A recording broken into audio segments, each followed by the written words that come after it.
because they go down. And they don't really like the scritches like a dog or a cat might like. A lot of people are tend to do that because, you know, a dog might really like it. But for them, you know, sloths in the wild, they have essentially any other animal that could potentially eat them. And so little feelings like that on their back can feel like somebody's trying to nibble on them. Gotcha. We don't want you to threaten whatsoever. Are you going to go, Mr. Clyde? Yeah. But all four of our sloths that we have here are two-toed Linnaeus sloths. Although it makes more sense to say two-fingered because it is the front where they have two, and on the back, see, they actually have three. All sloths will have three claws on the back feet. Yeah. I guess just whoever decided to call them two- and three-toed sloths thought that all four legs were just, or all four limbs were legs, but for whatever reason, I do consider the front to be arms. I guess probably when they're sitting up like this, it just makes more sense like that. Yeah. But you can see those tiny little pinpoint pupils like that. They stay like that all the time in the daylight, but at night they'll dilate quite a bit, and you'll see actually more black than you do brown in their eyes. And they can see a lot better at night than they can in the daytime. They have a condition that's called rod monochromacy, and that means that they only have rod cells in their eyes and no cone cells. And the cone cells are what allows us to see color, but since they lack them, they are colorblind. But the rod cells they have a lot more than we do, and that picks up motion. So they see motion a lot better than we do. It's a lot more enhanced. So just a slow movement like this for us is just normal, but that for them could be a lot more heightened and a lot more scary for them. So that's why we try to have all of our movements really slow and controlled. That's always what we got to keep in mind when we're working with them. Is that good stuff, buddy? Yeah, we don't want to be scary. He's just moving around up there. He may be. See if he wants to come down. Sometimes he gets jealous when he knows we're down here feeding somebody else and he'll come down. Uh-oh, Mr. Flash. Somebody's eating your food. Mr. Flash is an ironic name. Yes. Flash, and this is Dash. So both of them. What do you think, bud? Is that good stuff? So that mixture there is a mixture of brown rice and shaved up sweet potatoes. And then it's got a high quality protein dog food in it. And we soak that in water and then we'll mix it in. That's where they get their protein from for about the first 2 years. That's what mainly they're on this mixture, but then they'll also get a little bit of other veggies and a lot of leafy greens. Is that good stuff? Are you being lazy, Mr. Flash? Southern Nashville. Oh, okay. Are you Where'd you being hear about us? She just wanted to do sloths and I just Googled it. Yeah. Yeah, so. Cool. I say so, Yeah. A lot of people say that when they come in. I believe it. That, and then I get that you have the best job ever. Why wasn't this at the job fair? Yeah, for real. And this is just a pit stop for me. I'm planning to go to vet school, so this is just, you know, the in-between what I've been doing to kind of, you know, make my resume look better and everything. So I applied to vet school last year, I did my first time, so I'm applying again this year. Hopefully I'll make it in the second time. I hope you get you. It's really competitive. A lot of people have to apply more than once to be able to get in. Were you applying for? Where? UT is my dream. That's where I did my second 2 years of undergrad. And I really liked it there, but I also applied this time to Auburn. And last time I applied to Auburn and UGA, but I mean, I don't really want to go to UGA or Auburn. I just kind of applied to both just because, you know, it looks better. Yeah. Did you try to go to UT again? Yeah. Yeah. I applied there. Does anybody else want to hold this? It's your turn. Your day, dear.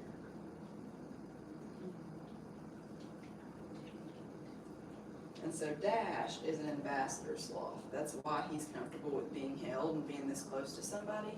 And he was conditioned from a very young age. By the time he was about a week old was when the conditioning process started, to where the breeder that he came from would go in, make this little clicker noise with a little remote so that the mother knew what was going on. The breeder would go over, take the baby for just like 10 or 15 seconds for the first several times, and then the baby would always go right back to mom. So mom's never stressed and baby's never stressed. And that's always just a part of their everyday routine. And sloths are very routine-driven animals. You know, you think that your dog or a cat is routine. They know that, you know, like my dog, she knows my mom's alarm goes off and she gets out of the bathroom, she's coming to feed me. And so she'll already beat me into the kitchen where her dog food bowl is at. But sloths are even more so driven by routine, and so they like to do the same thing at the same time in the same way every single day. So it just became natural for them that for a certain time in the morning and a certain time in the afternoon, I'm just held, and that's just what's normal. And then they kind of, once they're weaned, and they're around 3 months old, they kind of go from their mother being their source of comfort to then humans being their source of comfort, because they kind of relate that back to, you know, I had that experience even when I was with my mother. So that's why that's how you get a sloth that's comfortable with being held like this. Now Flash did not go through that same ambassador program. And so he's comfortable with coming out. He'll hook on this branch out here and hang out with us for about an hour while we hand feed him his food. And he'll tolerate, you know, a few pets down his back. He starts to kind of slowly scrunch up because he's a little bit ticklish. But, you know, he'll do that every morning. But he's never offered to climb onto us. He's never been held, and he'll never be held unless he's the one that climbs onto us and initiates it. So it would be a very different experience for him to be held for the first time because he's already 7 years old and has never had that type of interaction. How long do they I live? looked at them. Yeah. So in captivity, the oldest sloth that we know of that was born and raised in captivity lived to be 54 years old. Yeah. So it's not typical that they live that long. Typically in captivity, it's around 30 years. But in the wild, there's yet to be any scientists that have been able to track one singular sloth from birth until natural passing, because a lot of times their lives are taken prematurely by other animals. And some people would consider that to be a natural way of passing, but, you know, scientists need to be able to calculate what it would be just from old age. Yeah. So that's still a work in progress because of the nature of sloths and just how, you know, they don't have essentially any defense mechanism. But a lot of times what sloths will do is if they're just, you know, out in the rainforest, minding their own business, hanging onto the middle of the branch, just kind of resting and, you know, enjoying the day, then they see a little bit of movement out of the corner of their eye. They have to look and react to that because that little bit of movement could be a jaguar that's slowly creeping out onto that branch after them. And if they just ignore it, like I might, you know, if a little leaf, something blows across the floor, a little bit of movement out of the corner of my eye, probably not going to react to it because I'm not going to be too worried about it. I'm more worried about big things coming at me quick. But for them, it's going to be a little bit of movement. So they'll react to it. Anything that's coming towards a sloth, even if they don't know what it is bad news for them and they just want to get away from it. So a lot of times what they'll do is go out to the very end of the branch where it gets a lot thinner, trying to get away from the thing that's coming towards them. And that branch may be able to support the sloth's weight, but probably not a jaguar's weight too. And so if the jaguar goes out there on top of the branch and is trying to get a hold of the sloth, oftentimes that branch will break under their weight and the whole mess will go falling to the rainforest floor. And that drop could be a drop from 100 feet in the air because the sarcopia trees that they stay in are absolutely massive trees, and sloths feel the safest up at the very tippy tops of those trees. But it's not an issue for a sloth that they fall from that high because they're built like trucks on the inside. You wouldn't think it by looking at him. You think his legs look really spindly and he might be really fragile. But in actuality, he has a total of 46 ribs that start about right here and end about right here. So they have 2 sets of 23, so that's double what we have, and it's basically just a protective shell for them. So when they fall, all 4 limbs will just start to go, you know, out to the sides. They just kind of fall flat. When they hit the ground, their rib cage will just flex under their body weight and then go back to normal because they don't really, their bones are really flexible and pliable, so they don't really experience broken bones like we would if we fell from that high. And a cat, they're going to be trying to land on all 4 feet, and from that height probably break all 4 legs. But it works out well for the sloths. They'll just look over at that jaguar and go, haw, haw, and go right back up the tree. And that event does happen quite often. It's about once a week on average that the sloths fall out of the trees that they're staying in. Silly thing. Yeah, so either something like that, or if a sloth is moving in the daytime, you know, their eyesight is really poor in the daylight. And so if they are scurrying away from something or if they've been startled, even if it's nothing to be startled from, it could be a butterfly flapping in front of their face. But if they're scurrying to get away from it in the daylight, they grab a hold of what they think is the next branch. It could actually be their own leg, and then they let go of the back leg and they'll go falling from that too. So that happens quite often as well. What is silly thing? What is silly? But we do have cameras and everything in their enclosures here, and then a common question after I tell people that is, well, do they fall here? I'm like, well, a 20-foot enclosure is nothing compared to what they would have in the wild. You know, none of the sloths that we have here have been taken from the rainforest, so it's not like they know any different, but they've memorized basically their entire enclosures, and they know where all the branches are at, and it's a lot less likely for them to fall in somewhere like this where they've memorized everything. And they'll even do that in the wild too. They like to stay in one central tree, and that will be their bathroom tree, and they'll spend a lot of time in that tree too, because once a week, about every 7 to 10 days, when they go to the bathroom, they always go back to that same tree because they have to use the same tree to go to the bathroom, because in their dung pile are moth eggs, the moths that will live on the back of the sloth that provide them the bacteria that they're using to digest their food. And so it's really important that they use the same spot every time so that those moths can always repopulate. They So always it's need a once a week? population on them. Yeah. So sloths will only go to the bathroom roughly 3 to 4 times a month. Wow, and I'm over here struggling to hold my pee right now. Yeah. But if you need to go to the bathroom, there's a bathroom just down there on the way down. And it's labeled, so it'll be on the door. Wonderful. Hello, buddy. But Dash has actually lightened up quite a bit from what he was when we first got him. We got him when he was about 4 months old. And when he first came to us, that darkest spot that he is up here is what color he was all over his entire body. He was all solid. And as he's gotten older, he's starting to lighten up quite a bit. Now he's kind of got that salt and pepper look going on, more salt than pepper now. But you probably saw Flash up there. He looks a lot lighter down his back. And Dash will eventually get to that point. It just comes with age. So when they're first born, you know, the mothers, they'll have moss and algae all over their backs in the wild, and that'll help to camouflage them in up in the canopy of the rainforest. But the babies aren't born with that moss and algae, and so they need some form of camouflage. And a lot of times they'll stay on the mother's chest like this, and the mother will be holding onto the branches, and they'll be kind of upright while the mother is upside down.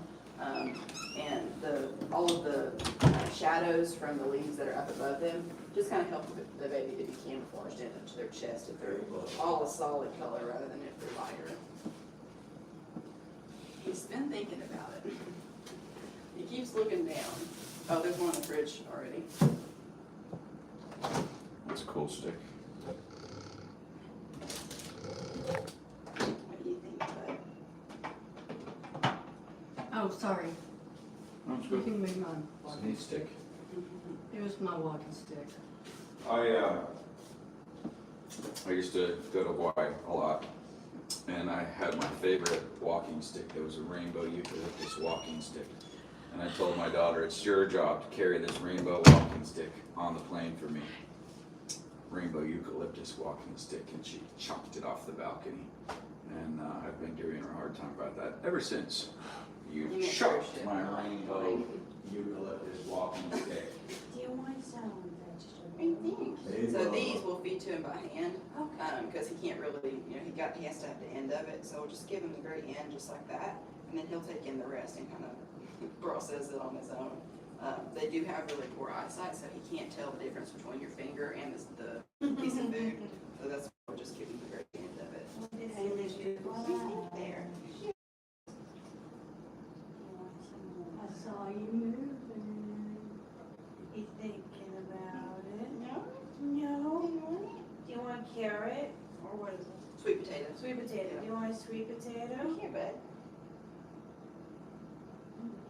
Sometimes you almost have to almost boop him in the nose with it so he knows that it's there. No. That's okay.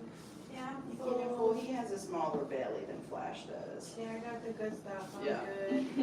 I'm time to take a nap. Rice is definitely his favorite. Or rice. John gets on to me for saying rice. No, you're right. From the South, we understand. He smells the banana. And he absolutely loves bananas. He would eat that whole entire thing in one sitting if we let him. But we've got to monitor how many fruits he takes in at one time in a day. Because while he would eat that whole entire banana, that would cause a lot of overgrowth of yeast in his system and really messes with the bacteria that they're using to digest their food. So that's always something that we have to keep an eye on.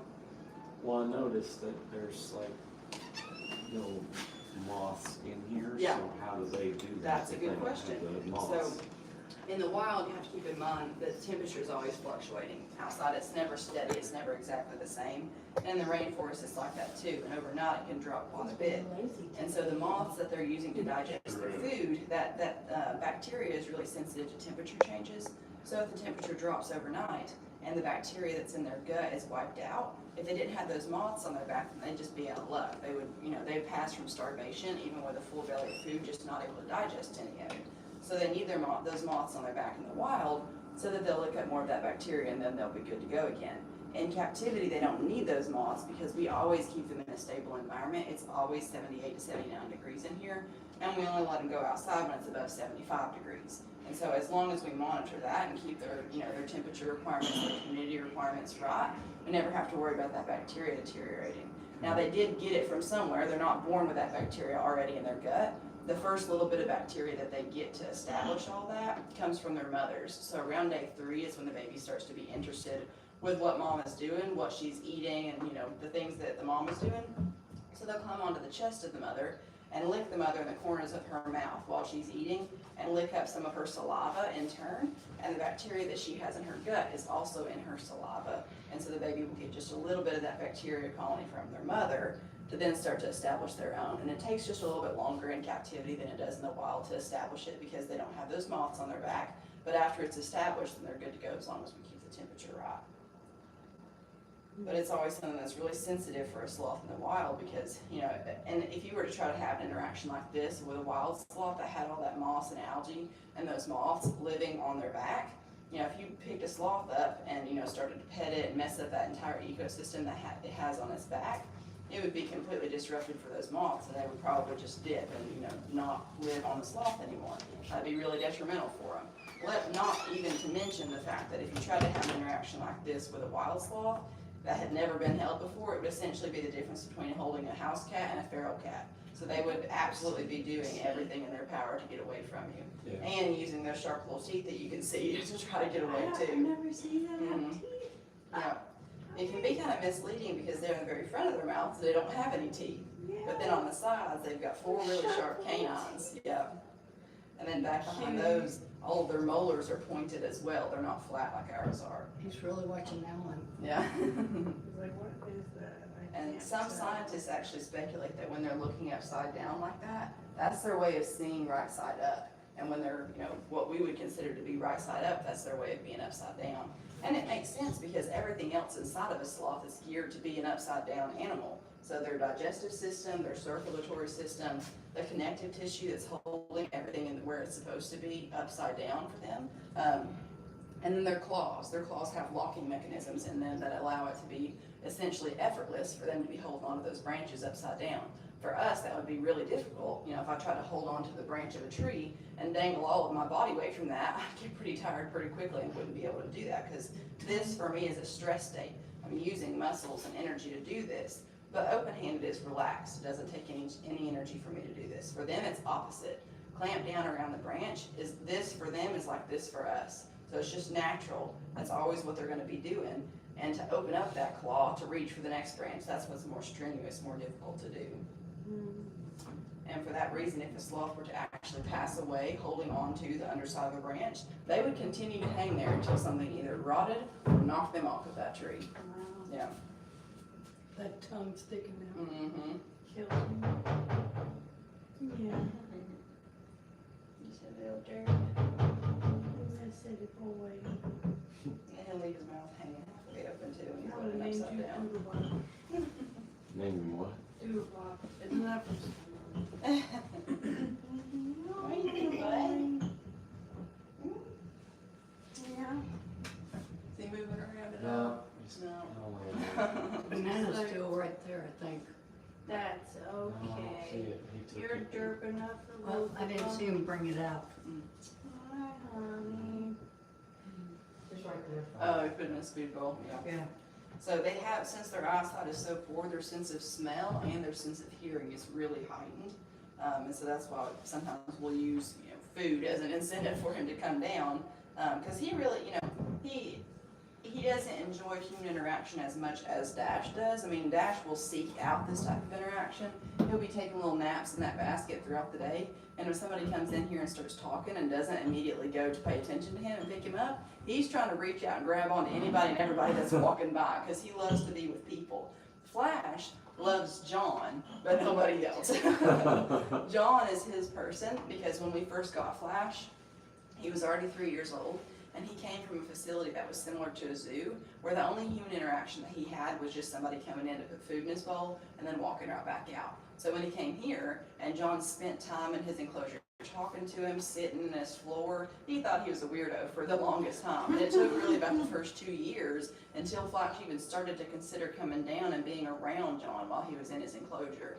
But then after that point, it accelerated pretty quickly, because he started to realize that we weren't here to do any harm to him. We're just trying to spend time with him, be around him.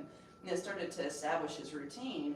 Every morning when John got here, he would open up his door, start talking to him, going in and out of his enclosure, come out here and start chopping up everybody's breakfast for the day. And Flash started to realize that when I hear that chopping noise, I'm getting my breakfast pretty shortly after that. So he would already start to make his way down and already be on that closest branch there to the door frame and be kind of reaching out towards John, trying to get his attention. And then that eventually transferred over to then he would start hooking onto the door frame and reaching out even further, trying to get his attention to turn around and give him his breakfast. So then at that point, that's when he decided to build this branch out here to see if he wanted to come on out and just spend time with him here in the kitchen. So that's what eventually started to happen.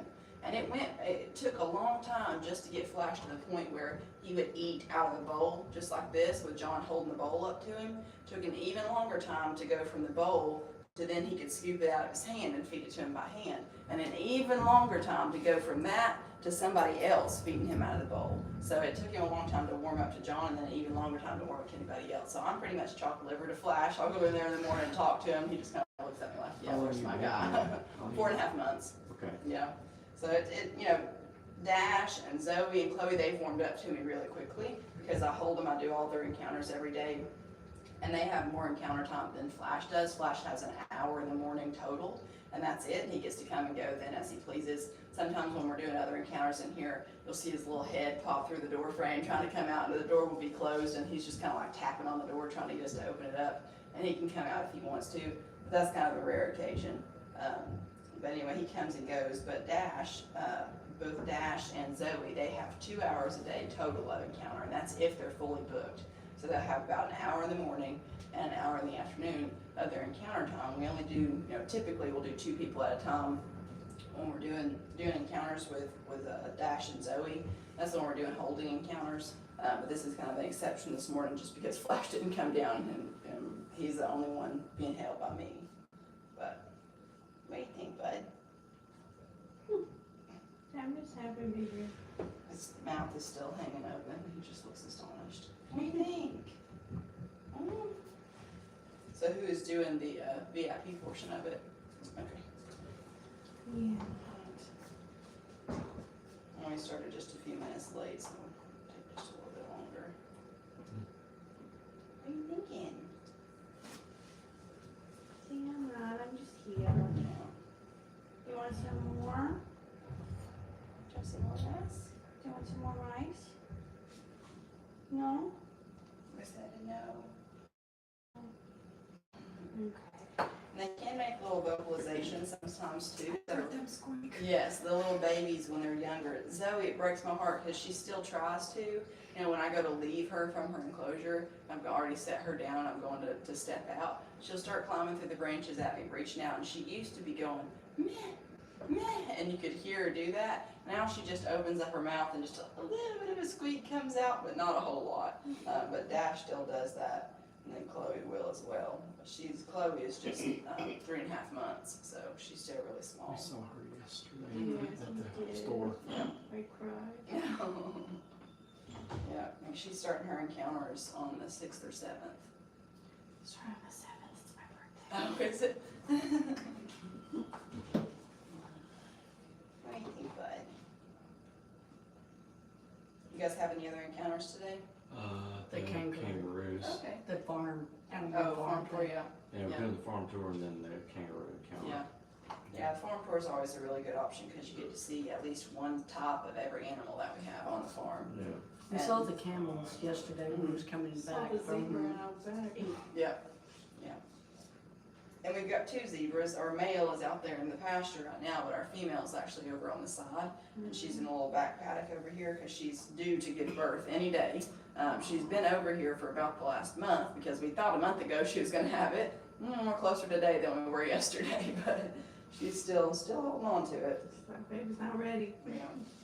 And the father of the baby is not the one that we have out there. And so we had to remove her because if she gave birth out there with the other zebra, he would probably try to, Killed. Yeah. Yeah. So we've moved her over here just for her and the baby's safety. And after she has it, then after it gets big enough, then we'll start to reintroduce them. Bless her heart, they both go up to the fence every day and they'll just look at each other like, why are we being punished? Big goofy goober. There's no thoughts. Ready to hold him. Yeah. Yeah. I'm ready whenever. Should I sit down or should I? Yeah, if you wanna sit here, I'm gonna have you kind of on an out since you're not the VIP Yeah, I portion just of wanna it. take one picture Okay. with him and her. Oh, I can take all the pictures that you need and Yeah, everything. there's Yeah. my phone, Yeah, I can and do that for you. I'll see y'all. Yeah. All right. Come back out here if you Yeah, don't care to you would sanitize have your to hands hold for your me one more time when we go Thanks, out. Dad. Okay. I'll take my phone. All right. All right, I'll just take mine off so I can do one on my side. So, All right, and she. there's that. Well, no, she wanted you to take her phone. I got I mine. got yours. All right, I'm out of here. Good. Okay. Okay, I'm leaving. Okay. All right. Have fun. So when we're holding him, you just want to be sure and have one hand underneath his booty like this to be able to support his weight. And then the other hand you can use to pet him real slow down his back. Sometimes he'll be leaning backwards to see what I'm doing when I'm back here talking. And he can lean all the way backwards completely and still pull himself back up. They don't really need to be restricted like a baby does. They kind of feel caught when they're like that. So if he starts to lean backwards, you can just, let him do that. Sounds So he's gonna wrap his back legs around you. But put one hand underneath his booty. There we go.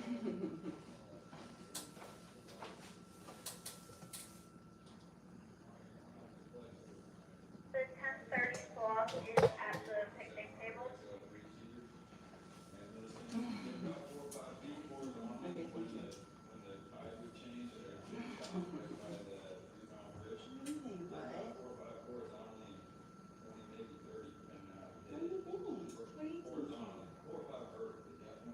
Forgot that we had one right after this. We may have to move our party somewhere else, but we'll see. What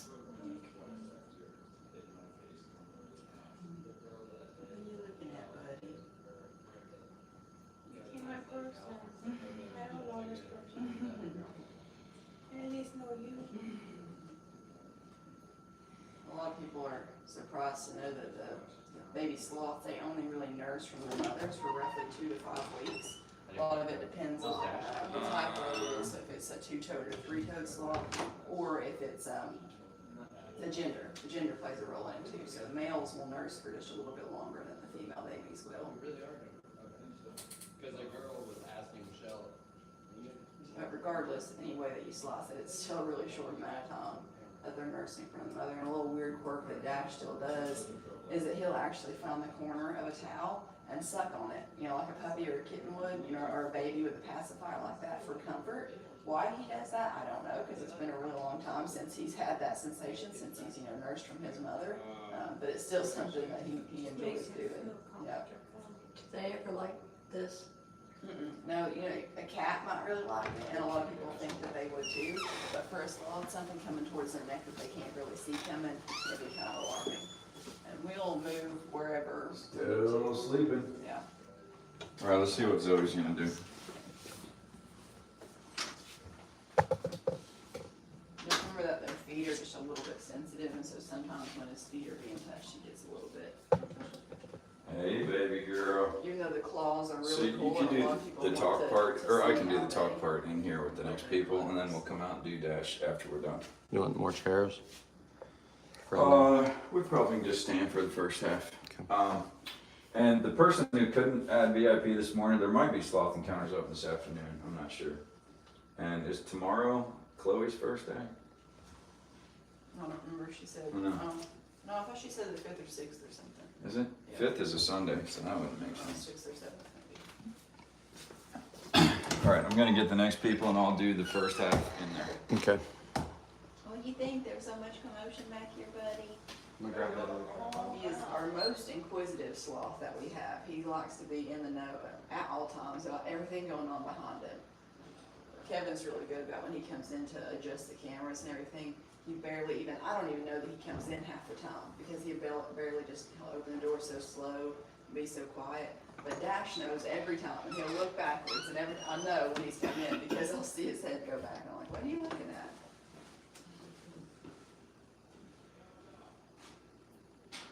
Normal sounds that would be normal for us, like, you know, somebody scuffing a foot, you know, lightly on the floor, or a paper towel tearing off of the paper towel rack, or just a door opening and closing, all be normal for us, but for a sloth, you can feel them jump when little things like that happen.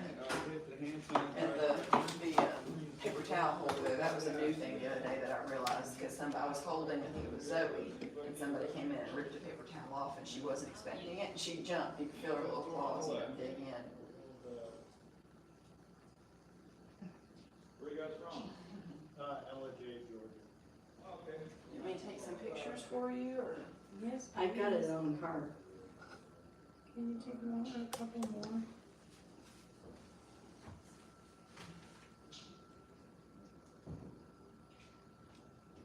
He's posing for you. See if you're taking pictures of him. So is this the best birthday ever? It looks like he's cheesing. Is this a video? Now it's video. You gonna cheese for us? Oh, there you go. That's a cheese. Oh, look at that smile. That's a good smile. Sweet life. That's a good smile. And the three-toed sloths, they have that classic, you know, perpetual smile there that a lot of people will think of when they picture a sloth in their head. Most of the time people will picture a three-toed sloth. Those are the ones that have the darker band there across their eyes. Their faces are a lot more smushed in, and they look like they're smiling the entire time. But you don't really see a whole lot of three-toed sloths in captivity though, because their diet is really specific. Zoe first this morning. Did you live in LJ? No, I lived in Dawsonville, but Oh. we went up to LJ and went to that mushroom farm the other day. Oh, yeah. Yeah, that was pretty cool. Nice. I saw Norman Reedus went up there the other day. Oh, yeah? The guy from Walking Dead or whatever. Oh, really? Yeah, they took like that AMC motorcycle tour and stopped there. Oh, no kidding. Yeah. We gotta scurry in because she wants to come out through the door. Oh, okay. Come on in. Oh, Look at that one. Hi, Zoe. This is what it means to be She has learned that she can climb all the way up there, scurry across the top of the door frame, and then barely hook onto the little branch that's up there. And then when she gets out here, she thinks that it's going to be this grand field trip and she's going to have the best day of her life until she gets out here all by herself and she has no other branches to climb onto. And that when they start to get panicky, they'll start to fluff up. All of her hair will kind of start to stand on edge, and she'll slowly start to fluff, and she's just looking around like, where have I put myself? What have I done to myself? And then you try and get her down, and she's like, I don't know how to do this. I don't know where to put my hands. Because usually when we go to pick her up, she's down lower. She'll be in her hammock or something, and she'll climb on to your shoulders like Does she that. still need breakfast? She had a little bit, but not a ton. You guys wanna give me something to feed her? Oh, thanks. Box. He thought about it, he was sweet.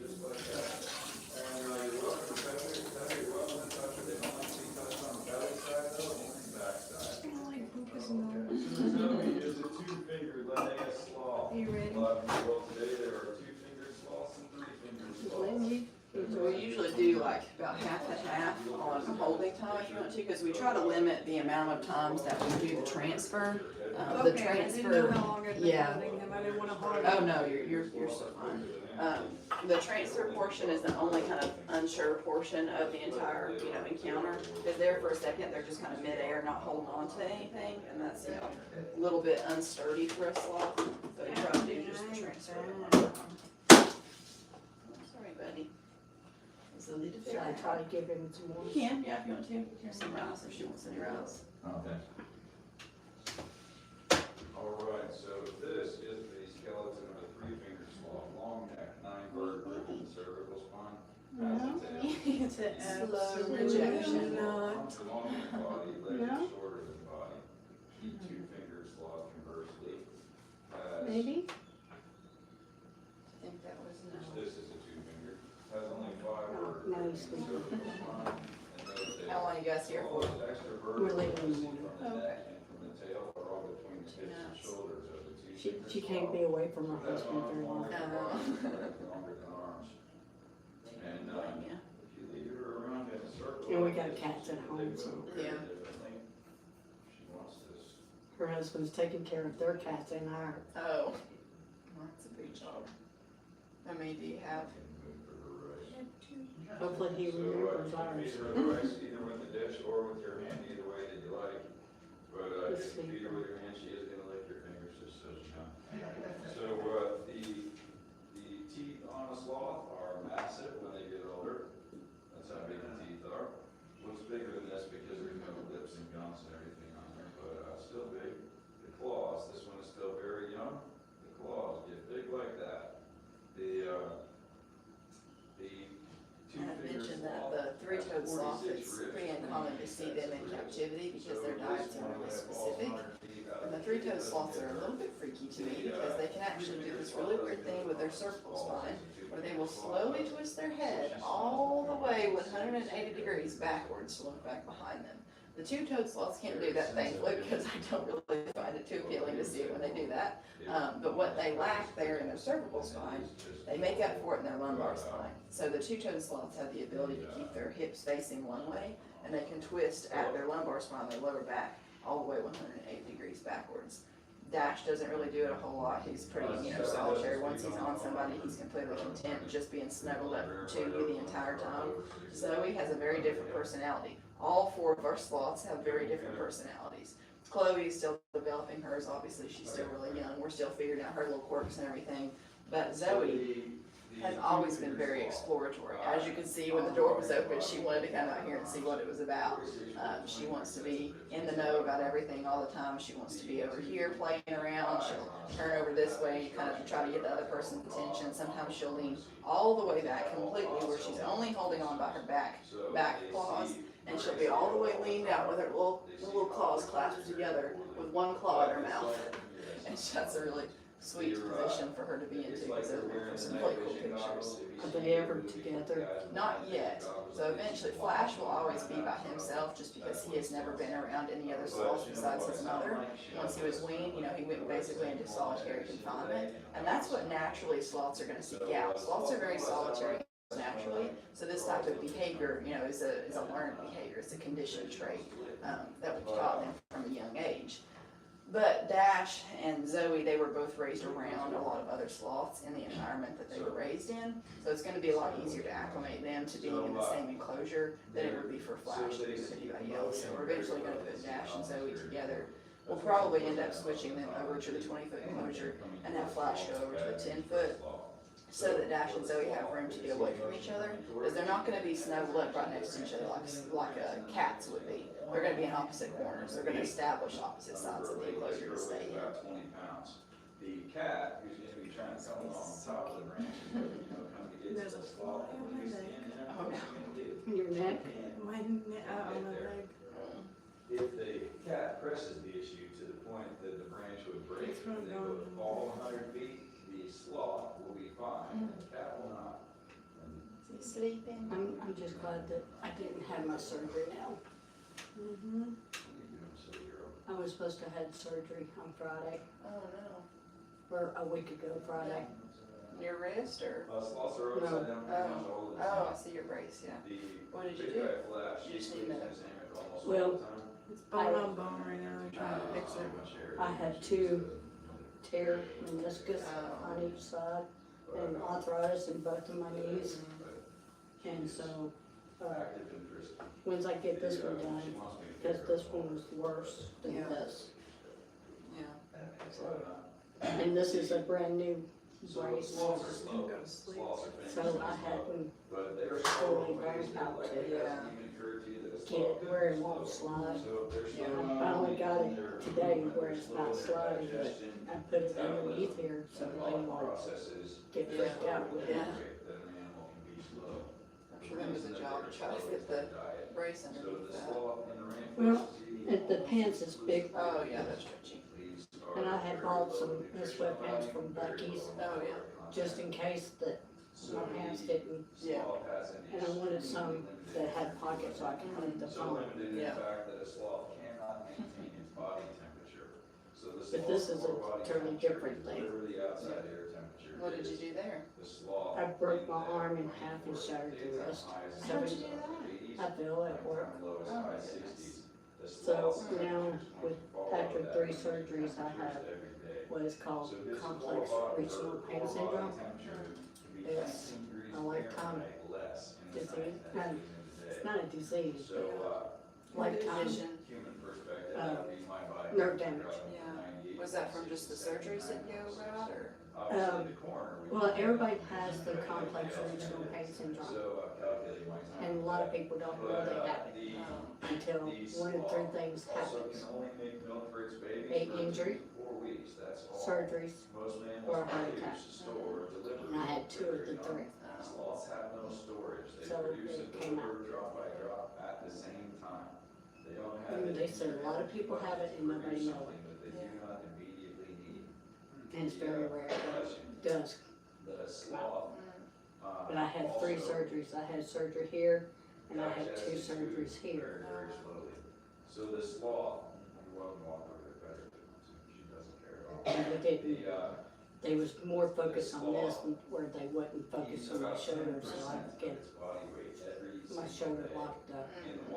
So now I'm starting to do air yoga so I can move my arm a little more. Yeah. Yeah, I'm sorry, Dash. I'm interrupting you, ain't I? Don't mind us, we're falling in love. Huh? Said, don't mind us, we're falling in love. Somebody said the other day that we need to offer sloth naps and just wheel a lazy boy into here and just have people sleep. It's like a weighted blanket. I could fall asleep right now. 10% of their body weight every single Hi, day, buddy. and yet they go to the bathroom only 3 or 4 times per month. So when they do go to Yeah, the Buddy bathroom, wouldn't given know that what they to need do with 10% you. of their body weight every day, and that We could be got 10 a, days, you might suppose that they would room eliminate book. 100% of their body. Somebody gave it to us. Oh, yeah, a little vacuum. And we've seen videos of cats just getting on it and running around without our cat was good. No, probably scared to death of it. My cat's ill When and they do above go to that the thing. really? Right, he would break it. Oh. Well, once he gets used to it, he's Again, coming. human perspective, I No, raised no, my 20 cat, pounds. we bought a That's tunnel. me rolling it out. And he loves to ride around in it.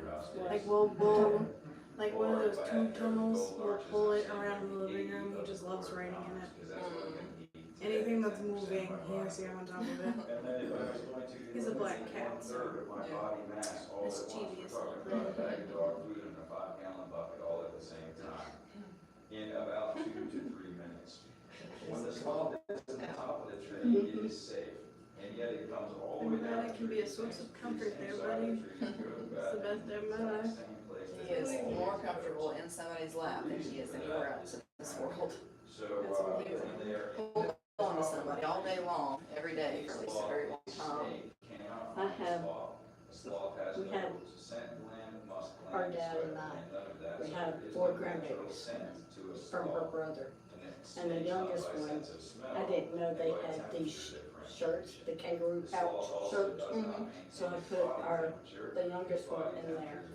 But he's not even 4 months old, and he's already too big Oh my for the goodness. shirt. Like 12 pounds. He's 17, almost 18 pounds. Oh my heck. He was over 10 pounds when he was 1. James says she was snacking a lot, so. Oh yes, every time you turn around, she had a bag of chips. Or something She's cheap. her fourth baby. She's like, I don't care. I want all the food. Give it to me. But she still looks like she hadn't had 4 kids. Oh my goodness. Except her chest part. How we doing? Huh? So how we doing? You've got about 10 minutes left. Do you want to hold for the last 10 minutes or so? I would like to hold him. Okay. Yes. Back up the tree she's gonna go. And the cat will not be found in the canopy of the rain. The one animal that the sloth is subject to in the top of the tree is the harpy eagle. The harpy eagle doesn't. I'll have you guys switch out chairs there. That blue chair is a lot easier to relax back into. Yes. So, and they're huge. So the harpy eagle. As long as you're going to be able to get up out of it. Oh, I can't. I got my walking stick. So he's going to open up, wrap around her waist. Put one hand under his booty. Straight into snuggle mode there. They give you a little massages too on your sides while he's getting comfortable. Where's your phone? And so their first idea on why a sloth does this is because it is. I'm sorry, buddy. Obviously. There we go. It's almost like he lifted his little leg up to give you. Alright. Thank you, buddy. Give me your phone. Oh, this is Dad's. This The is second Dad's. idea was that the sloth is fertilizing its own tree via its waste. Another dumb idea. If the sloth, Are you winking let at it me? rip from anywhere in the canopy. Oh, you smell it, buddy. Oh, he sees the glitter. He's like, ooh, that kind of feels good. Wait a second. Sometimes we get little sniffs of something that somebody spilled on their shirt or somebody has moisturizer or lotion or something on their chest. He'll smell it and he'll just be so interested in it. Oh, he went straight to sleep. He's like, I was almost there, Dad. Sloths need moths and moths need sloths. He huffed. He huffed at her. I'm Right, cute little dirt.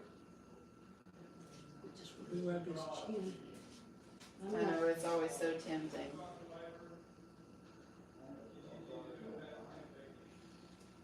I'm not going to do it.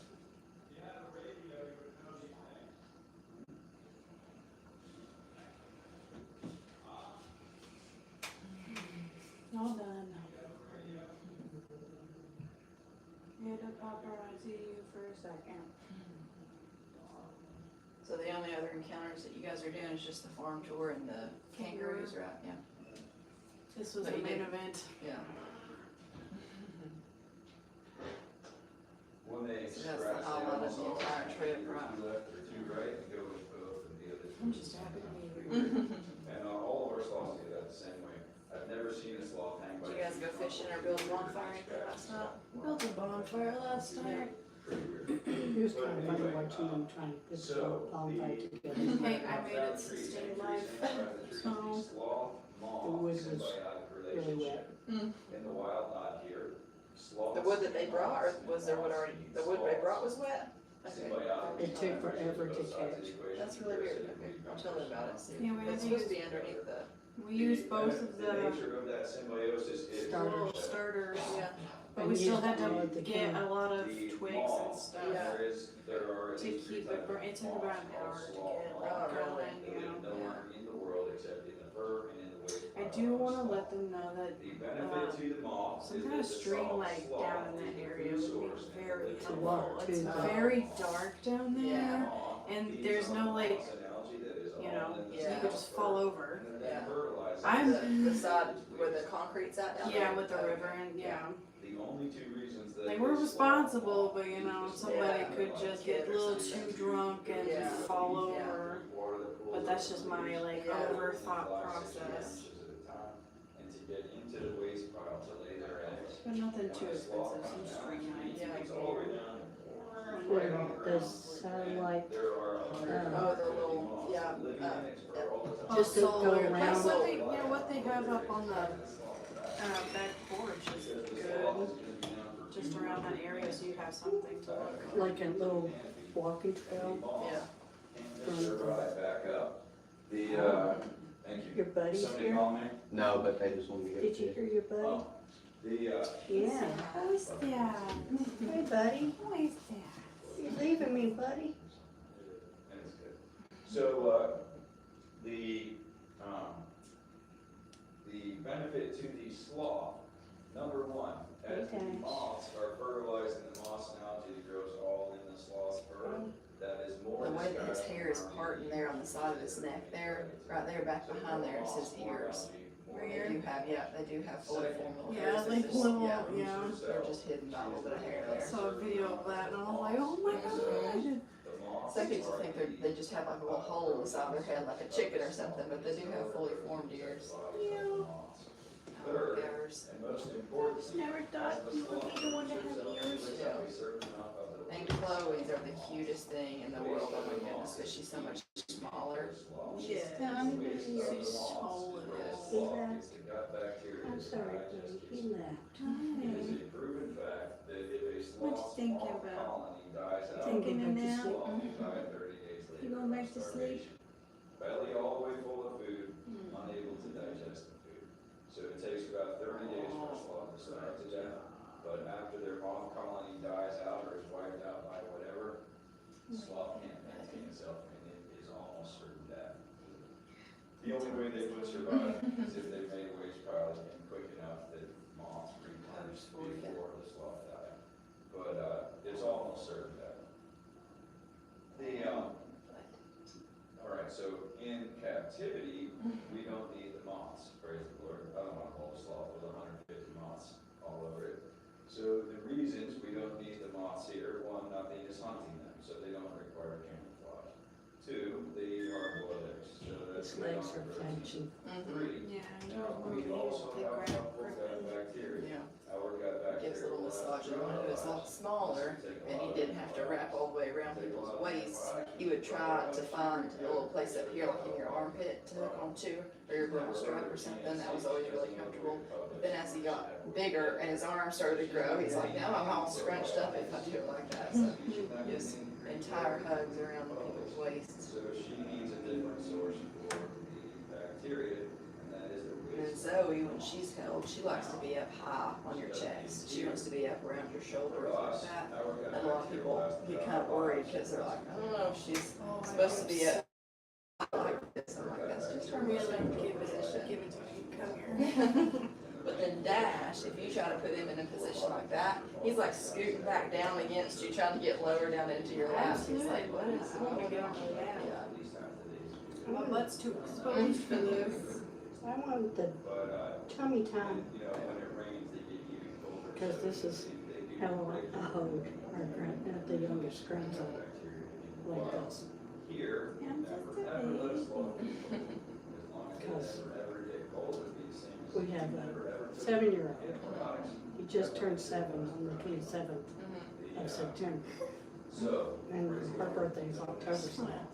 Yeah. I didn't know how. Let the intrusive thoughts win.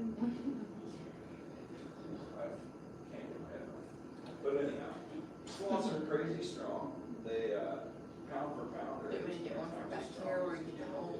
But of course, she only weighs 20 pounds, so she's obviously not stronger than me, but you know, pound for pound, that's what it divided by. She's significant. See, we got But 2 birthdays in June. this is not a Well, matter of strength. There's more than 2 birthdays in June. I was gonna start, We're trying to hang from this but the branch. 4th one, his birthday was May 31st. So he's, his mama's birthday is the 28th. This is May 31st. Mine's June 1st. The granddaughter, Abigail, is June 4th. Then we got our anniversary. And then our other granddaughter's birthday is June 19th. And Father's Day is in between there. Alice was born. She was born actually on Father's Day, the day of her birthday. Yeah. And then we got our son, her brother, and then she gets married, and he's a twin, and his birthday, their birthday is the same day as her brother's birthday. Oh, wow. She's got an aunt's birthday is June 23rd, and her aunt's anniversary is June 25th, the same day as the 3 birthdays. Yeah. That was just in the month Yeah, of you've June. got a busy month of June. I already told them, I said, don't have any more kids in June. Do something in September. Yeah. Do something else. And so he looked at me and says, At least we didn't have it in June, Mama. I said it was too close for my birthday. He's content. Eyes are closed. The sloth doesn't begin to grow its adult hairs, which are the white silvery hairs, until they're around 10 months old. When they're babies, they're snuggling onto their mother's bellies like this, so they're better camouflaged by being dark. When they're on their own, they're better camouflaged because the moss and algae, the lighter colors make a better backdrop. The moss and algae is all in their fur. You've seen pictures of wild Have you sloths, had they're people, nasty. they don't like that, do they? No. I didn't think so. Yeah. They're like, excuse Yeah, me. they don't see it coming, and so then all of a sudden something touching their face, so they can't see coming, can be kind of alarming. And, you know, they do have sharp teeth back there, so always answers no, don't move his nose, please. Don't move the nose. And even with food, you know, if I'm going to offer a piece of food and he's not completely there, not completely aware that it's there in front of his face, go touch his nose with it, the first reaction is to, you know, open up for whatever it is. He's trying not to lay on his leg. Oh, He flinched, and so I moved it. And he relaxed. And the arm was there the whole time. yeah, I guess he just decided. realized it. They somehow get a bald spot, they are capable of growing new hair in, but they don't regularly shed or gain hair at all. Their hair that they grow is their hair that they have. The sloth grows Just itself. coarse here, and they just. No Vegas sloths either. Yeah, the top of their head is will be the coarsest that they are. Now in the wild, they're a lot more bristly, and their hairs will actually almost kind of break off on the ends. And that's what allows them to form all that moss and algae a lot easier. And each individual hair of a sloth actually will have a lot of tiny little micro cracks all throughout it. And that's what will give them the ability to form that moss and algae over time after they're getting rained on and everything. And it's really important for a sloth to have all that on their backs in the wild. And if they didn't, if somebody took them and cleaned all that off, it would be the end of the sloth. It would be approximately 2.5 weeks before that sloth would starve. And they could pass with a full plate of food, just won't be able to get any nutrients from it. If all that moss and algae is rubbed off and they don't have any of those moths, and the temperature drops, all that bacteria is wiped out, and that's no bueno for them. Really, really sensitive to things like that. How have you survived? That's a good question. It does not make any sense for them to even still be on this earth. How do you exist? He's trying to I'm find. glad you do. Hi. He's trying to come. Yeah. Trying to find a comfortable spot. Mm. Hey, buddy.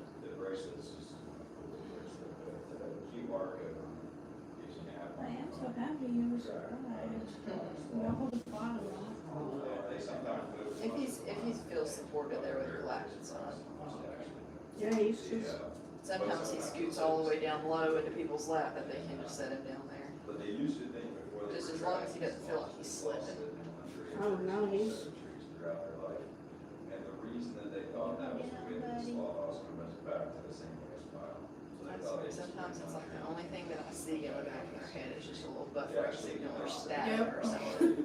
I feel like there's just not a whole lot of brain waves going on. No. You want me to It's a push you cute up? exterior though. Okay.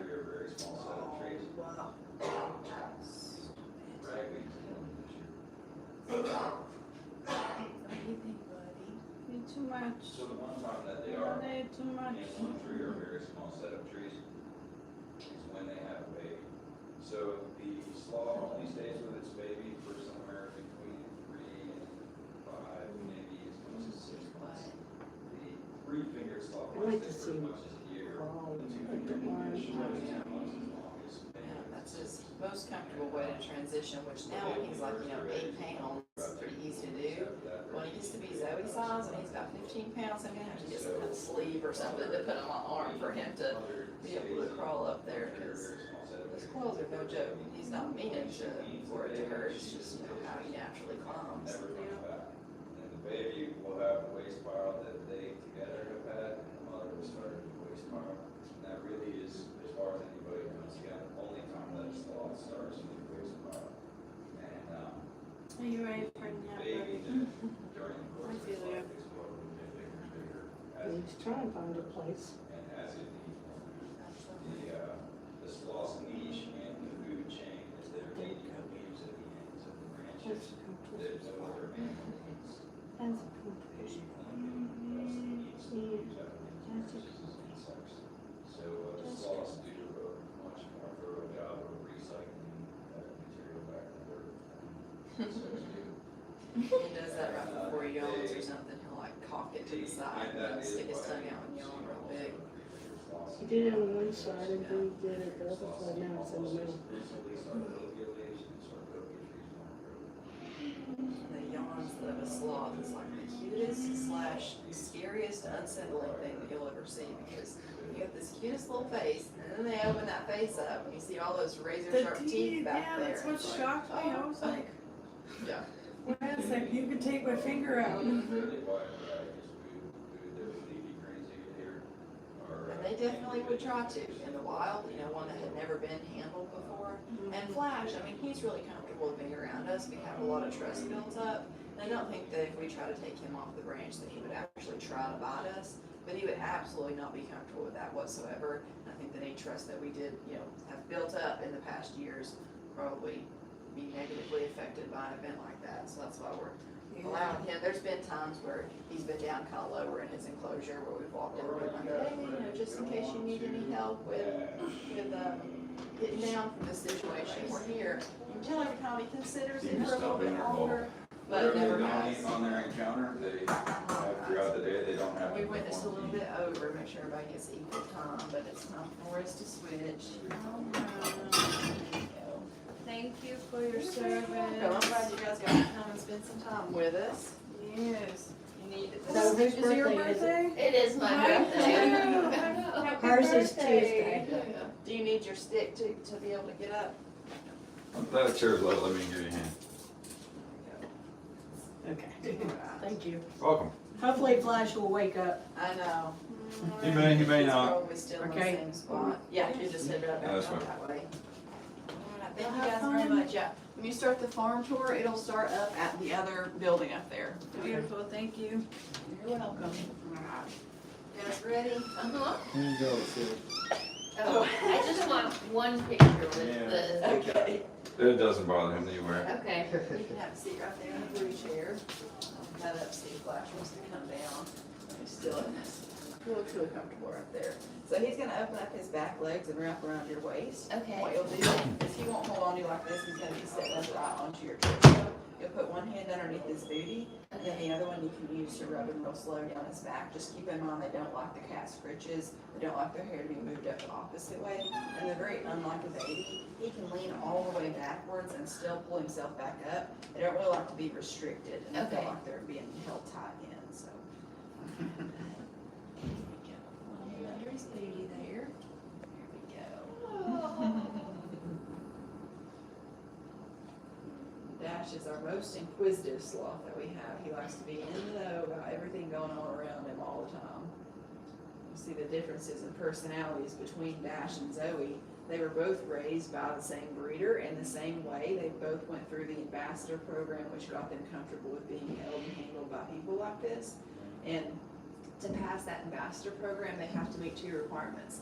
They have to genuinely enjoy and actively seek out human interaction. And if they don't do one or the other of those, they don't go to a program like this where they're going to be held. And so Flash did not have that same type of raising. He was not handled or held or anything like that from a young age.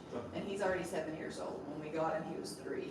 And he never had any type of interaction like that. So we have never held Flash. Nobody has ever held Flash. And if anybody ever does, he will have to be the one to climb onto us. It's very unlike Dash and Zoe. Dash and Zoe will see somebody and they'll start reaching out, trying to grab onto you. And Zoe, did she ever make it over to her hammock when you guys were in there? No. Yeah, typically when she's in her hammock, that's her spot that she knows, okay, I can climb up onto somebody like this. All I'll do is just walk over to her and start talking to her, and she'll start to reach up around my shoulders because that's where she wants to be, is up high on your chest. Whereas Dash, he'll reach out and he wants to grab onto your torso like this. He wants to be down low in your lap. And if you try to scooch him up to get him up higher onto your chest, he's like scooching back down against you, trying to get down lower. So it's funny to see the differences in personalities, because even though they were raised the exact same way by the exact same man, they still have very different quirks, little things that make them unique. And it's funny, their genetics, they have completely different bloodlines. He has several different sloths there and several different breeding programs and lines that he runs. And he tracks those sloths all the way back from the original sloths that he got from the rainforest from a failed rehabilitation effort. So he has done everything the right way. You know, there's a lot of people out there, probably more, that do it the wrong way than the right, that will get animals, not just sloths, but animals in general, through, you know, just taking them from the rainforest when they could completely live there otherwise. So you really have to look into places before you do sloth encounters with different places, because you never know if those sloths have been taken from the rainforest or not. And there's little cues that you can pick up on and everything. And one of the biggest being if they have a green tinge to them, because that moss and algae that will start to grow on their backs will stain their fur. And so even if they don't have any active growing on them, if their fur is a little bit more green tinge, that sloth has probably at some time one or the other lived in the wild.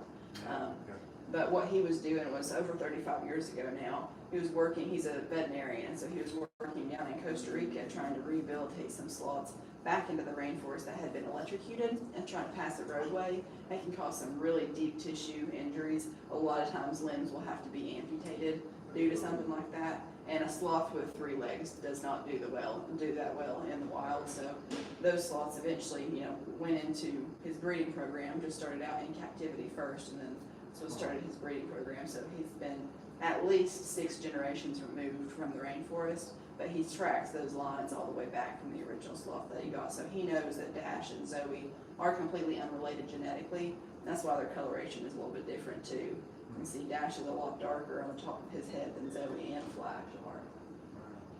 But all 3 are two-toed Linnaeus sloths. And the Linnaeus, there's 2 different varieties of the two-toed. There's Linnaeus and there's Hoffman. The Linnaeus have more typical for them to have a darker head, the darker legs, and the middle of their body will be a lot lighter. He's still growing. He's just turned a year old, so he's still got some time to lighten up on his back. But in general, that on his head and his legs there's a lot darker than Flash and Zoe. And even Chloe, our little baby that we just got about a week and a half ago, she's really chocolatey brown, like a milk chocolate all over her body, and she'll lighten up as she gets older. Around 10 months. Tiny. Yeah, she's about 1.5 pounds. Oh, really? Yeah, she is tiny. Holy cow. Yeah. Yeah, and she came from the same breeder as well. Yeah, so she was raised in the ambassador program too, and she has been long awaited. We thought that we were going to get, Chloe was just the name that we picked out for the next baby girl that we got from the breeder. So we thought that we were going to get baby Chloe in June, and she didn't come. Of course, it was a different sloth then, because when she was being raised, you know, we were the next on the waiting list. That sloth was on her way to us, but the breeder started to pick up that she was not actively seeking out human interaction, and she was more so just tolerating it when she got it. And so he just let us know, you know, I know that you thought this baby was going to be on her way to you, and she was. I don't think it's going to be the best fit for you guys with how much you guys interact with your sloths. And so she ended up just going to a different facility, more similar to what Flash came from. Flash came from a facility that was similar to a zoo, where the only human interaction that he had before he came here was just somebody going in to put food in his dish and then coming back out. And so he thought that we were pretty weird for the first several months that he was here, because people would go in there and sit in the floor of his enclosure and talk to him and spend a lot of time in there with him, and he thought we were really weird for that. But it took him about 2 years to really start to come around and for him to start to come down and spend closer time with John. And John was his primary caregiver to start out with. You know, 3 years ago, there were 3 employees, 2 of which being the owners, John and Donna. And so we have, you know, greatly expanded since then. So now he's got a lot of different handlers that will go in there and talk to him and everything. And he knows my voice, he understands who I am, but I'm basically chopped liver compared to John. John will go in there, and most of the time he hears his voice and he starts coming down pretty quickly, just because he has that closer bond with him. While he has a lot of trust with John, there have been times where Flash has been down lower and kind of in an awkward position, or like he was out here one time when we had another enclosure that he actually climbed onto and was looking at us like, what have I done? How do I get myself out of this position? And John came up to him and was like, you know, if you need any assistance, I'm here. You know, if you needed to have a helping hand. You could tell Flash was like contemplating it, but ultimately just decided to go back the way that he came down. That time. Must be happy. Yeah. Hanging the time. Yeah, that's the longest that I think I've ever seen him poke it out while he's sitting in somebody's lap. Usually he'll do that if he's taking a nap on his own, but I don't think he's ever actually been that out of it in somebody's lap. She's just a natural, Yeah. but every animal seems to fall Yeah. into it. And the sloth, they really feed off of people's energy too. I mean, if they can tell if somebody's uncomfortable with holding them, or if they're kind of apprehensive and kind of stiff and not sure about the experience, they can tell. And she wouldn't be sleeping on you like this if you were like that. And Donna was just telling me the other day that when she was doing an encounter before I started working here, it was with Zoe, and it was up under the pavilion. So there was a picnic table, there was a man and a woman sitting right next to each other. And so the woman started out holding first, and you could tell that it was the woman's birthday, and the husband just kind of came along with her just because, wants to be supportive, but didn't have any plans on holding Zoe. And then Zoe was she just melted into the woman and was just completely asleep and just, completely comfortable. And then for the last 5-10 minutes, the woman finally convinced the guy, I want you to hold for just a little bit. I want to at least get a picture of you holding a sloth. And so Donna transferred Zoe over onto the man, and immediately Zoe was looking backwards, what is going on? Because the man, you could tell, obviously was very stiff and just was not sure about the experience at all. And we always do the transfer portion, so when you hold, I'll pick him up first and I'll transfer him over. We don't ever, let the people do the transfer. Zoe transferred herself. She was sitting right next, or the man was sitting right next to the woman, and she climbed herself back over onto the woman that she started out with. And so they can pick up on behaviors like that, even things that we can't pick up on. Sure. Sometimes this is most of the time how his interactions will go. If he's got somebody that's real calm and moving real slow, just having that energy, he'll just be asleep. And then sometimes, randomly, to me, it looks completely normal. They're not doing anything wrong. They're petting real slow. But he'll just be a lot more active, a lot more moving, and it's few and far between. But it's he's picking up on something that I'm not picking up on. I don't know if they're just pinching something in the wrong spot or what. But there'll be times where it's I can't see anything that you're doing wrong, but he's just more active and just can't get comfortable, and he wants to mouth on things. And so it's interesting to see how animals can Most animals can sense. Yeah. Looks completely zoned Oh, out. yeah. His eyes are completely closed.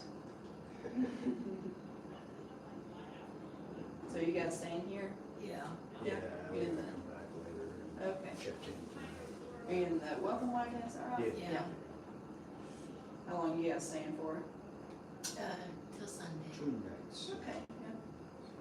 You guys have any other encounters while you're here? Oh, yeah. Well, good. Yeah, we got Kangaroos. kangaroos tomorrow and moo, something. Oh, mini moon? Mini moo, Yeah. and just the farm tour. Yeah.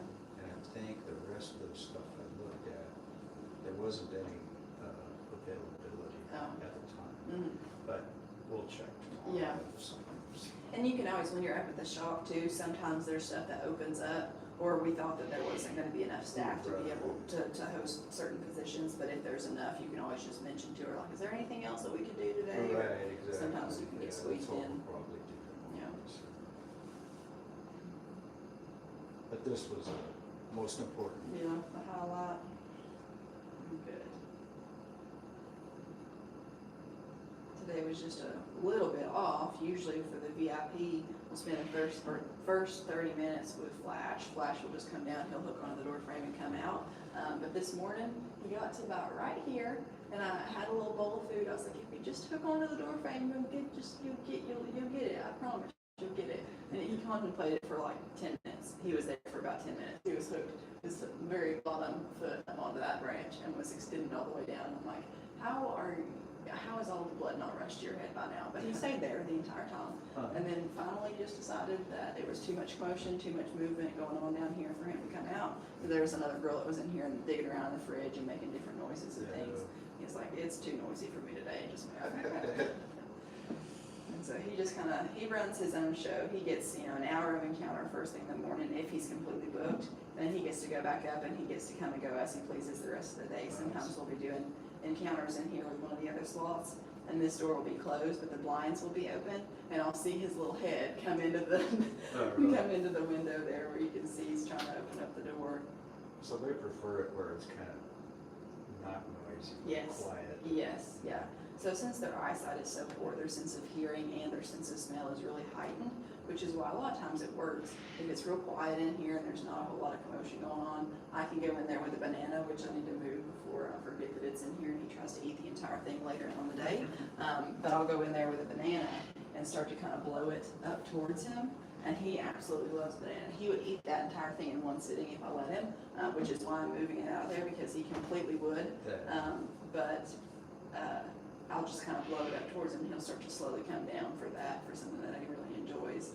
And I even had the banana this morning, but he was like, there's just too much going on down there for me. And we have the, well, it used to be called the Camel Condo, but I think that they're changing the name of the suite that's up top here to the Sloth Suite. So that's a new adjustment for us, but it used to be called the Camel Condo, but you actually get Flash as a roommate. The top, you know, cool. 5 feet up there is plexiglass on the side, and he likes to stay up top, at the very top, when he's not down here having an encounter, if he's not outside. Sure. And so you get to have him as a roommate up there, and sometimes it depends, like if there's a lot of kids running around and doing a lot of stuff up there, he'll start to, you know, spend 2 or 3 days down a little bit lower than what he typically does. But most of the time, if you get a quiet observation that's going on up there, he stays up at the very top. Yeah, I would imagine they probably like the open, Yeah. able outside. Oh, yeah, and he does, he loves it. We set up that little stick that's laying that way, open up that door and wedge it in the little crook of that tree, and then put it in between that little rope, and he'll come down and hook onto it and go outside. Yeah, cool. But it was a little bit chilly this morning, so I'm waiting for it to warm up just a little bit more. Yeah. So I'm sure he was talking about how sensitive that bacteria is that they're using to digest their food. And since they don't have the moths here in captivity, that's always something that we have to keep an eye on. It's always 78 to 79 degrees in here in the kitchen and in their enclosures. We have to monitor the outside environment and make sure that it's going to be warm enough to open up their doors. Right. And it's just now, you know, getting to be fall season, and so there's some days where I can't open it up until, you know, closer to noon. I got to keep an eye on it in the evenings. Because if we were to do something accidentally, like, you know, leaving the door cracked overnight in the fall or when it starts to get real cold in the winter, and then we can come back in the morning and their temperature being completely dropped in their enclosure, and since they can't maintain their own body temperature, if their core temperature drops and that bacteria is wiped out here in captivity without those moths, that would be basically the end of the sloth. It would be approximately 2.5 weeks before a sloth would really start to go downhill. So there's efforts that you can try to do to get that bacteria colony back up. One of which being a fecal transfer, which is good that we have multiple sloths, because if an instance like that ever were to occur, we always have a backup to be able to do that, because you can take healthy stool from a different sloth that has a good amount of bacteria. Some of that will be shed out into their feces as well. And you can do fecal oral transfer like that. But they have to have at least a little bit of bacteria left over in their system to be able for that to be effective. So the best bet is to always just make sure that we're on top of things like that, which is why a lot of those responsibilities fall onto me. It's a lot easier for it to fall onto one single person rather than a he said, she said, basically. Well, I thought you closed the door. Well, no, I thought you closed the door. So that's why I was hired on, to make sure that it all, you know, one person is accountable for all of it.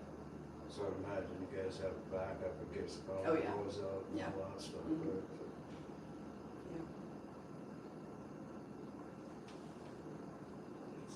And backups to the backups. Yeah, We I'm have, sure. yeah. So when you have this much time and effort and money and, you know, love for these animals, it all just has to, you know, Yeah. you've got to have plans for when your plans don't work.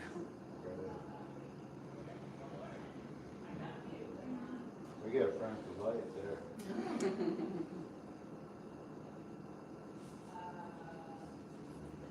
I don't know exactly what time it is, but it's probably been about half of our time. Were you wanting to hold for a little bit of time too? Yeah, I can. Okay.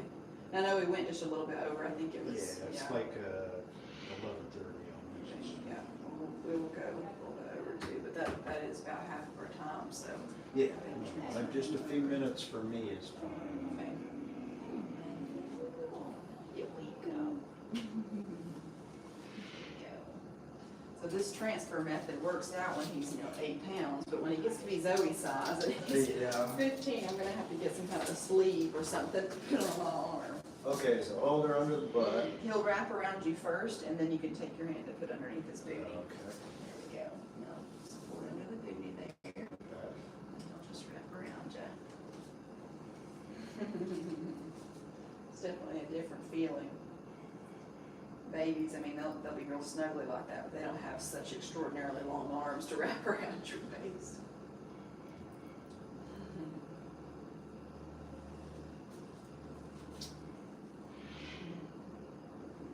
Just like my TV. Tongues out. But your eyes are open. And you can see those tiny little pinpoint pupils right now. They stay like that in the daytime, but at night they'll actually dilate quite a bit and they allow for a lot more light to come in. And so their vision works a lot better at nighttime. I'm sure you probably mentioned about the disorder that they have in their eyes, the broad monochromacy. So they don't really see, they don't see in color, and what they do see, it's very poor. It's basically just kind of blobs and shapes. So him looking back at me, he can't really distinguish who I am. He hears my voice, and so he knows that I'm over in this general direction somewhere, because that's how he recognizes me, through my voice and my smell. Even I don't wear a whole lot of, perfumes or lotions or anything like that, but everybody uses the same deodorant, same detergent and everything, so they all have their own natural smell to them. You can lick He your picks chin. up on those things. Yawning.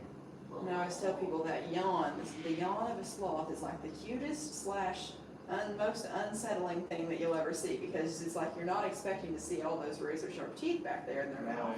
But any other animal would use all those teeth to be trying to tear meat or eat some kind of meat like a carnivore, but sloths just use those teeth to grind up the leaves that they're eating. If you were to stumble across the skull or the skeleton of a sloth, I'm sure you probably showed you those pictures, you would think they were definitely top of the food chain, some kind of animal that is swinging through the branches of the trees, swiping things out as they go by, when in reality to see what they actually are is pretty ironic. I think the Lord definitely had a sense of humor when he was making a lot of the animals that he did. Platypus. Yeah, that one too.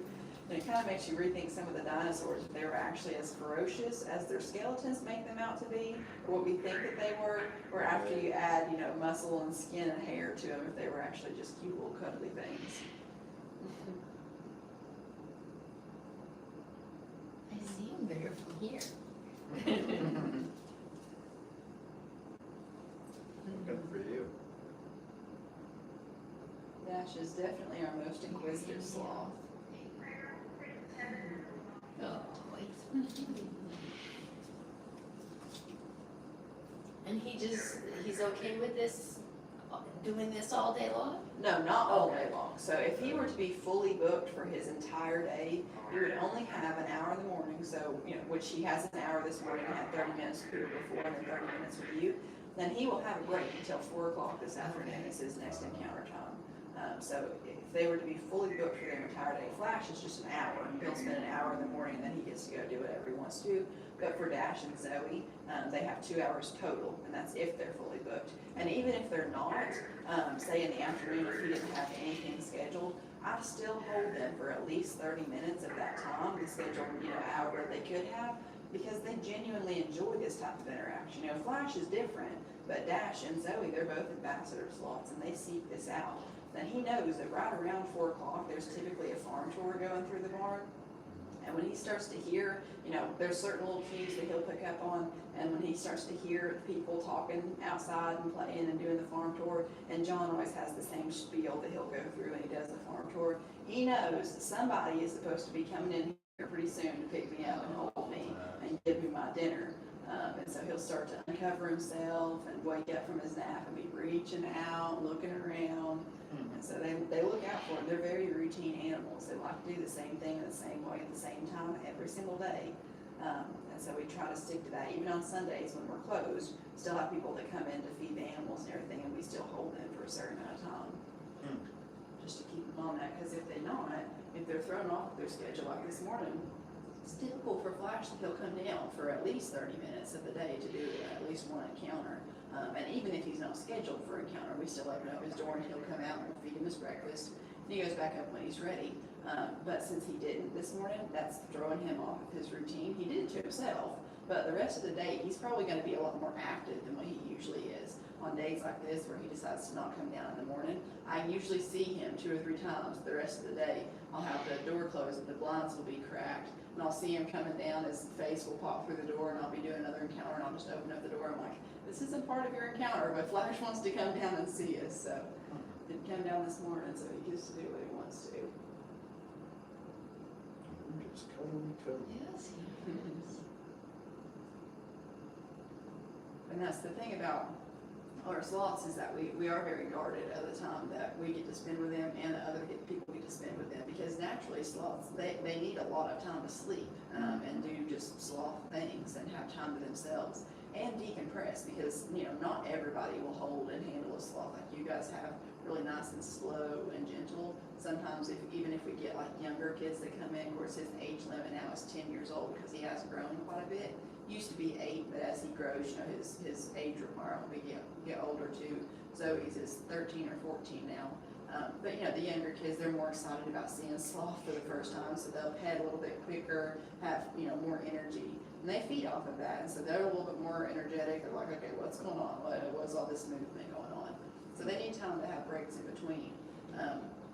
You really have to research places that do sloth encounters before you go, because some places I know will advertise their sloth encounters as drop-in sloth encounters or no appointment necessary sloth encounters, and then you just get to come in whenever time of the day to do a sloth encounter. You have to ask yourself, how many times are the sloths being booked back to back to back to back if somebody walks in and the sloth has to do another encounter? And maybe they're not holding encounters, maybe the sloth still just gets to do what they want to in an enclosure, but they've got somebody in there talking and moving around and having movement, and that can be get to be a lot for them. He just knows I'm old and slow.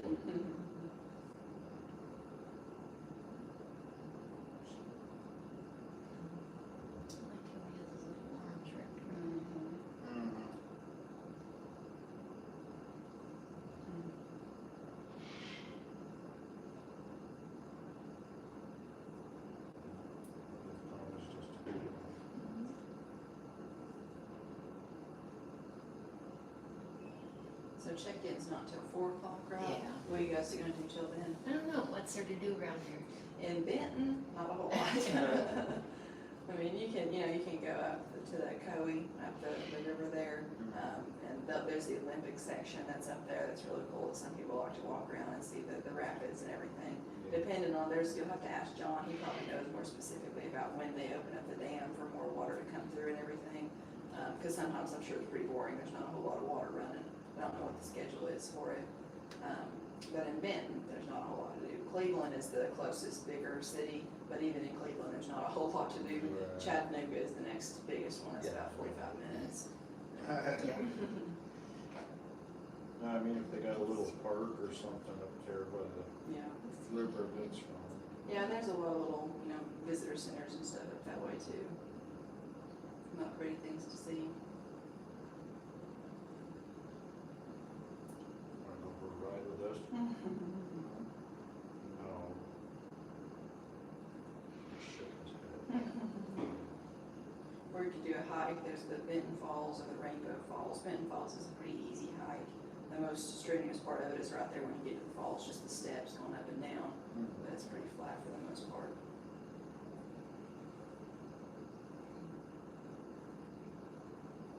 It's time for you. He says it's time to be doing.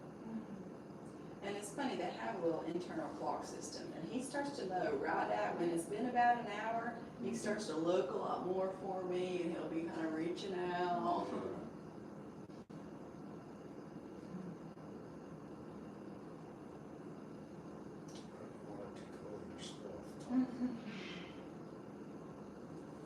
So his flash, oh, I see him. Yeah, you can see him. You can see how much lighter he is too. And Dash will eventually lighten up like that. He'll get to be lighter in color. And he already has lightened up quite a bit from what he was when we first got him. He was all solid, real dark when he first came to us when he was about 4 months old. When he gets to be about 10 months is when they start to kind of get that salt and pepper look.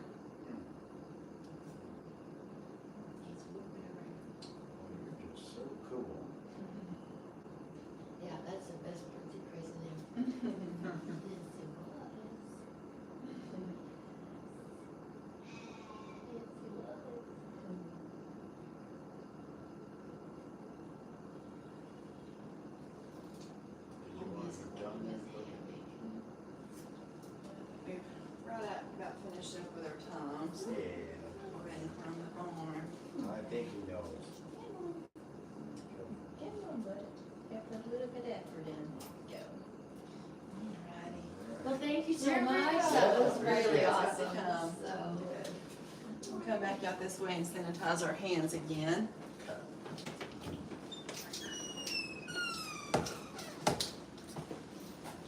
I appreciate you guys. We'll see you later today when you come to check in and everything.